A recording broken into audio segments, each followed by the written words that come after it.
Dear students, കോമക്സ് ട്യൂട്ടോറിയലിൻ്റെ മറ്റൊരു video ക്ലാസ്സിലേക്ക് സ്വാഗതം. SD വിദ്യാർത്ഥികളുടെ 4th സെമസ്റ്റർ Bcom BBAയുടെ റിസൾട്ട് വന്നു. അതോടുകൂടിയിട്ട് ഫസ്റ്റ് സെമസ്റ്ററിൻ്റെ റിവാലുവേഷന് കൊടുത്തിട്ടുള്ള റിസൾട്ടും വന്നിട്ടുണ്ട്. അവരുടെ റിസൾട്ടും യൂണിവേഴ്സിറ്റി സൈറ്റിൽ പബ്ലിഷ് ചെയ്തിട്ടുണ്ട്. ഇനി റിവാലുവേഷൻ റിസൾട്ട് വന്നപ്പോൾ പല കുട്ടികളും അവരുടെ മാർക്ക് ഒരു ഇമ്പ്രൂവ്മെൻറ്റും വന്നിട്ടില്ല എന്നാണ് പറഞ്ഞിട്ടുള്ളത്. അപ്പോൾ റിവാലുവേഷന് കൊടുത്തപ്പോൾ ഉണ്ടായിട്ടുള്ളത് അതേ മാർക്ക് തന്നെ, എത്രയാണോ അവർക്ക് ഫസ്റ്റ് സെമസ്റ്റർ റിസൾട്ട് വന്നപ്പോൾ ഉള്ളത് അതേ മാർക്ക് തന്നെയാണ്, ഒരു മാർക്ക് പോലും കൂടിയിട്ടില്ല എന്നാണ് പറഞ്ഞിട്ടുള്ളത്. അപ്പോൾ ഇത് ഒരു വിദ്യാർത്ഥി മാത്രമല്ല, ഒരുപാട് കുട്ടികൾ ഈ കംപ്ലൈൻ്റ് ആയിട്ട് പറയുന്നുണ്ട്. അപ്പോൾ നിങ്ങളുടെ ആരുടെയെങ്കിലും മാർക്ക് റിവാലുവേഷന് കൊടുത്തതിന് ശേഷം നിങ്ങളുടെ ആരുടെയെങ്കിലും മാർക്കിൽ വലിയ മാറ്റം വന്നിട്ടുണ്ട് എങ്കിൽ ഒന്ന് കമൻ്റായിട്ട് രേഖപ്പെടുത്താം.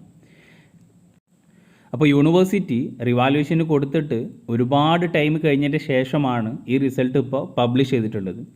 ഇതന്നെ ഈ കൊടുത്തിട്ടുള്ള റിവാലുവേഷന് പേപ്പറെല്ലാം റിവാല്യൂ ചെയ്തിട്ടുണ്ടോ എന്നുള്ളതിൽ കുട്ടികൾക്ക് ഒരു സംശയമുണ്ട്. കാരണം പല വിദ്യാർത്ഥികളും അവരുടെ മാർക്ക് കൂടും, അവർ നന്നായിട്ട് എഴുതിയിട്ടുണ്ട് എന്ന കോൺഫിഡൻസോട് കൂടിയിട്ടാണ് 700 രൂപ മുടക്കിയിട്ട് റിവാലുവേഷന് കൊടുക്കുന്നത്. എന്നിട്ട് റിവാലുവേഷൻ്റെ റിസൾട്ട് വന്നപ്പോൾ ആരുടെയും മാർക്ക് തന്നെ കൂടിയിട്ടില്ല എന്ന കംപ്ലൈൻ്റാണ് പറഞ്ഞു കേൾക്കുന്നത്. അപ്പോൾ അതിൽ എത്രത്തോളം സത്യാവസ്ഥ ഉണ്ട് എന്നുള്ളത് നിങ്ങൾ ഓരോരുത്തരും പരിശോധിക്കുക. കാരണം നിങ്ങളുടെ റിസൾട്ടിൽ എന്തെങ്കിലും റിവാലുവേഷന് കൊടുത്തപ്പോൾ വലിയ മാറ്റം വന്നിട്ടുണ്ടോ, ഇനിയൊരു റിസൾട്ടിൽ നിങ്ങൾ സംതൃപ്തരല്ല എങ്കിൽ നിങ്ങൾ റിവാലുവേഷന് കൊടുക്കുക. യൂണിവേഴ്സിറ്റിയുടെ ഭാഗത്തു നിന്നുള്ള റെസ്പോൺസ് ഇതാണ്: റിവാലുവേഷന് കൊടുത്തു കഴിഞ്ഞ് കഴിഞ്ഞാൽ യൂണിവേഴ്സിറ്റിയുടെ റിസൾട്ട് അത് ഒരുപാട് ഡിലേ ആയിട്ടാണ് വരുന്നത്. അപ്പോൾ അതെന്തിനാണെന്ന് വെച്ച് കഴിഞ്ഞാൽ യൂണിവേഴ്സിറ്റി എന്തിനാണ് ഇത്ര ഡിലേ ആക്കുന്നത് എന്നുള്ളതിൻ്റെ ഒരു റീസൺ ചിലപ്പോൾ ഇനി ആരും റിവാലുവേഷന് കൊടുക്കരുത് എന്ന മനോഭാവത്തോട് കൂടിയിട്ട് മനഃപൂർവ്വം റിസൾട്ട് പെൻഡിങ് വെക്കുന്നതാണ്, അല്ലെങ്കിൽ റിസൾട്ട് ലേറ്റ് ആക്കുന്നതാണ് എന്നാണ് പലപ്പോഴും തോന്നിയിട്ടുള്ളത്.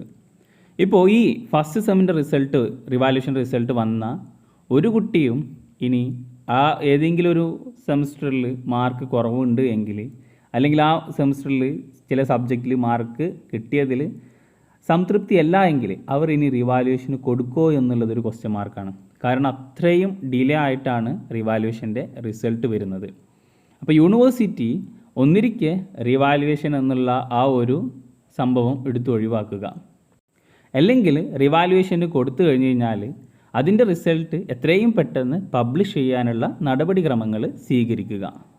അല്ലാതെ കുട്ടികളുടെ ഭാവി വെച്ചിട്ട് ഒരുപാട് ടൈം ഇങ്ങനെ ലേറ്റ് ആക്കുന്നതിൽ യാതൊരുവിധ അർത്ഥവുമില്ല. അപ്പോൾ അത് തികച്ചും പ്രതിഷേധിക്കേണ്ടതായിട്ടുണ്ട്. എന്തായാലും ഫസ്റ്റ് സെമ്മിൻ്റെ റിസൾട്ട്, റിവാലുവേഷൻ റിസൾട്ടും അതേപോലെ SD വിദ്യാർത്ഥികളുടെ 4th സെമസ്റ്ററിൻ്റെ BBA Bcom എന്നീ സബ്ജക്റ്റിൻ്റെ 4th സെമസ്റ്ററിൻ്റെ റിസൾട്ടൊക്കെ വന്നിട്ടുണ്ട്. BA സബ്ജക്റ്റിൻ്റെ SD റിസൾട്ട്, 4th സെമ്മിൻ്റെ റിസൾട്ട് ഉടനടി പബ്ലിഷ് ചെയ്യുന്നതാണ്. അങ്ങനെയാണ് യൂണിവേഴ്സിറ്റിയിലേക്ക് വിളിച്ചപ്പോൾ വിവരം കിട്ടിയിട്ടുള്ളത്.